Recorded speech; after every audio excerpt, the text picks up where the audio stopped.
الو بالا مادر جان. بله بله تا وقتی خوراک شما در خانه میشم. من ازش خوف شده است. مادر همیشه غمخوری فرزندانش است. چی در خردسالی فرزندش چی در کلانسالیش همیشه مهربانی میکند.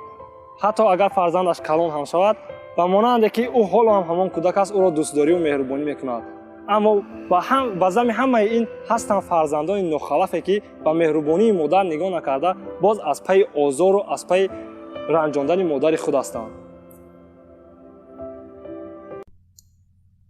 ساعت 10 صبح مادر به نزد پسرش میگوید خیز پسرم ساعت 10 شده است، خیز از پس یک کوشه.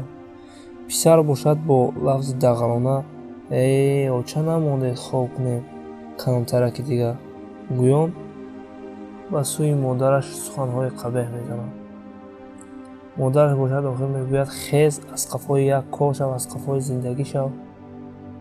پسر با همین با جنگ و جنجال از خانه برآمده به نزد دوستانش میرود. کومی بیو بگه کلیان بریم میشینیم همان کسی چخچخ کده. مرا چم نمیمونم. چی با؟ دیگه شوگردی نکن. با تو میگردی یا اون رنگی دختر خونشی؟ بیا تام در بالای سوخته نمکو نپاش. خدمه همین گپو رو چم بیزار شدم. دیل ما گرفته همین نصیحت رو چم. شو هیچو نره بیهوده گردی نکن. اقلا نمیمونن سحر بسازی خواب کنیم. و زور تا ساعتهای 10-11 خواب میکنیم. زیغ نشه برادر. او چای من آخه بود استاسه دیگه هیچی نمیگه. پسر شب خواب میبیند که مادرش از دنیا رفته است و در بالای مزار مادرش نشسته گریه و زاری دارد. در همین وقت جوان در دستش آب بالای قبر آب ریخته تا پیش پسر میآید. طرف پسر نگاه کرده میگوید چی شد برادر؟ تا دیروز از گپای مادرت بیزار شده بودی، نمیخواستی سخنهایش را شنوی، فقط آزارش میدادی. اکنون خودت تنها رو با دوستانت خوشگذرانی کن، رو تا نصف روزی خواب کن، دیگر کسی به تو کاردار نمیشود. پسر گریه کنان میگوید من از کجا میدانستم که این خیل میشود؟ اگر میدانستم هیچ وقت گپی مادرم را در زمین نمیماندم. اگر مادرم یک بار دیگر زنده شود من فقط به گفته مادرم میگردم، بیهوده‌گردی نمیکنم.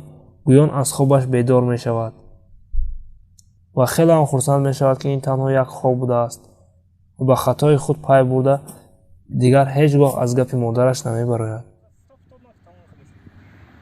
ما به قدر همه چی میرسیم اما وقتی که اون را از دست میدهیم، خواه پدر، مادر، یار و رفیق، دوست داشته، به قدر همهشون میرسیم ولی پشیمان میشویم. اما این پشیمانی فایده ندارد. باید به قدر هر یک چیز در وقت بودن اون رسید. نه تنها به قدر پدر و مادر و یار و رفیق، حتی جای کار. از جای کاری خود شکوه میکنیم، میگوییم که معاش کم داریم، معاش کم میگیریم. اما وقتی که از جای همان کار هم موندیم، بعد به قدرش میرسیم، میگوییم که همان جای کار هم بود خوب بود تا معاش میگرفتیم. برای همین به قدر همه چی در وقتی که آنها هستند باید رسید. به قدر پدر و مادر خود برسید حالان که آنها در قید حیات هستند. من باشم برای خوراکشان به نزد مادر جانم.